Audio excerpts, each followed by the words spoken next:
Dan yang terlibat ini macam-macam. Ada yang nggak ngerti nasab, asalnya dia ini sebenarnya artis.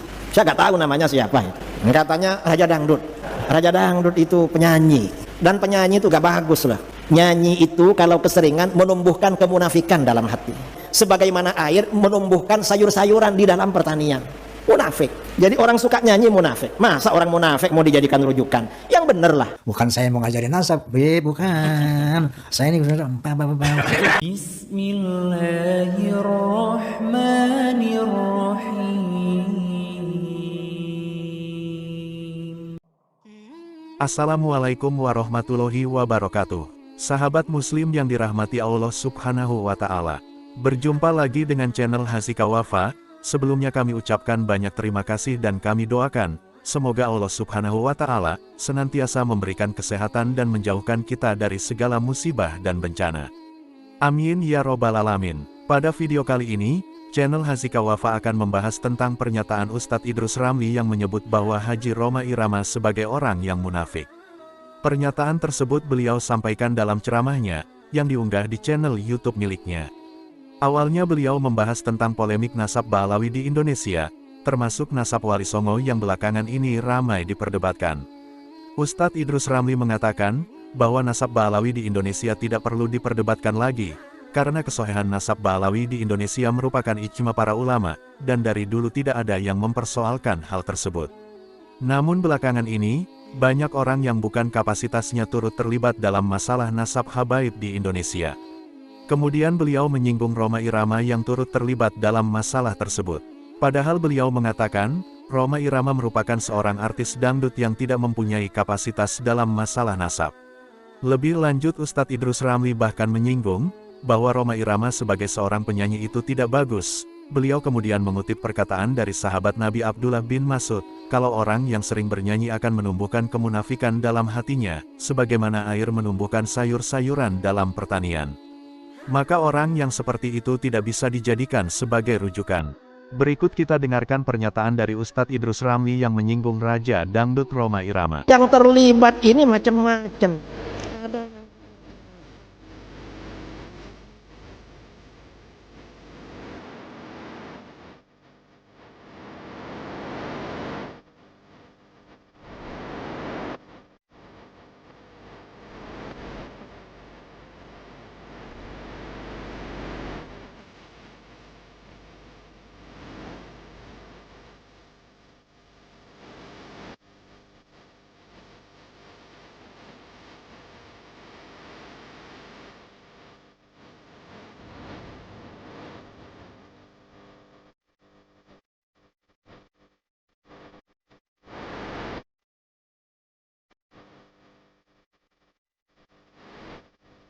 Sahabat muslim yang dirahmati Allah subhanahu wa ta'ala.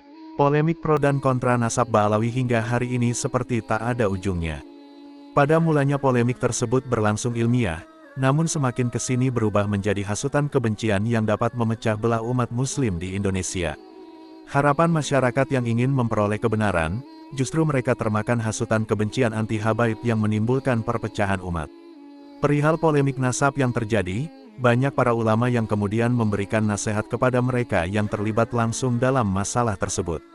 Salah satunya Ustadz Adi Hidayat yang turut memberikan komentarnya. Dalam akun YouTube-nya, Ustadz Adi Hidayat meminta polemik nasab yang akhir-akhir ini jadi perdebatan agar segera dihentikan. Ustadz Adi Hidayat mengajak seluruh umat untuk fokus pada persatuan dan membangun negeri bersama-sama, karena nasab merupakan sesuatu yang mulia dan telah dijaga kemuliaannya sejak zaman Nabi Adam hingga Nabi Muhammad SAW. Berikut penjelasan dan nasihat para ulama tentang polemik nasab Ba'alawi di Indonesia. Saling berbalas komentar yang tidak menemukan titik temu, dan ini terasa sangat mengganggu.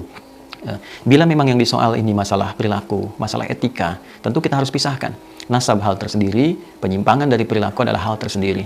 Tentu bila ada yang menyoal, ini menjadi catatan secara internal.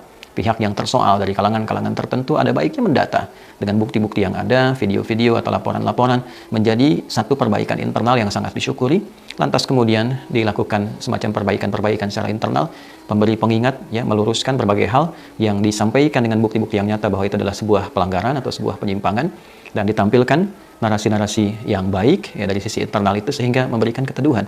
Jika penyimpangan itu merupakan tindakan penyimpangan hukum, ya kita memiliki skema hukum tertentu yang berlaku di Negara Kesatuan Republik Indonesia. Jadi saya kira kita pisahkan antara soalan dalam tanda petik ilmiah atau argumentasi tertentu, ya, sehingga bisa menjadi argumen tidak menjadi sentimen. Ini problem utamanya.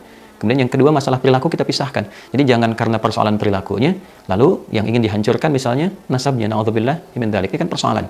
Ya, kalaupun ini menjadi satu bahan kajian, maka tempatkan di ranah ilmiah dengan cara yang benar. Ya, yang kita khawatirkan adalah dua hal. Yang pertama, ini bagi masyarakat awam juga perlu diketahui. Dalam pandangan Islam, nasab ini persoalan yang sangat sensitif. Mau kita melakukan pendekatan dengan hadis riwayat Al-Bukhari dan Muslim yang tersambung pada sahabat Abu Dzar Al-Ghifari, saking sensitifnya Nabi memberikan pengingat. Jika nasab yang benar itu kemudian sengaja diputus, maka resikonya adalah kufur. Ma min rajulin idda'a, tidaklah seorang lelaki mengaku li ghairi abihi, kepada menasabkan sesuatu kepada yang bukan dari bapaknya, jalur nasabnya, fa huwa kufrun, maka dihukumi dengan kufur.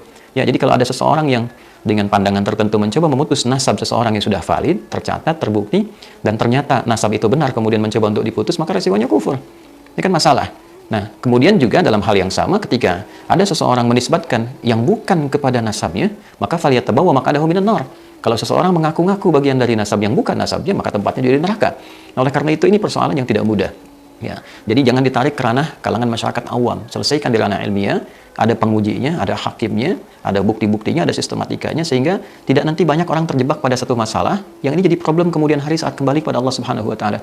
Siapa yang akan bertanggung jawab kalau tiba-tiba ada orang mencaci maki nasab tertentu, kemudian tidak seperti kenyataannya dan dia menghukumi terputus lalu terkena kemudian dengan ancaman hadis ini? Yang bertanggung jawab siapa? Kan jadi masalah.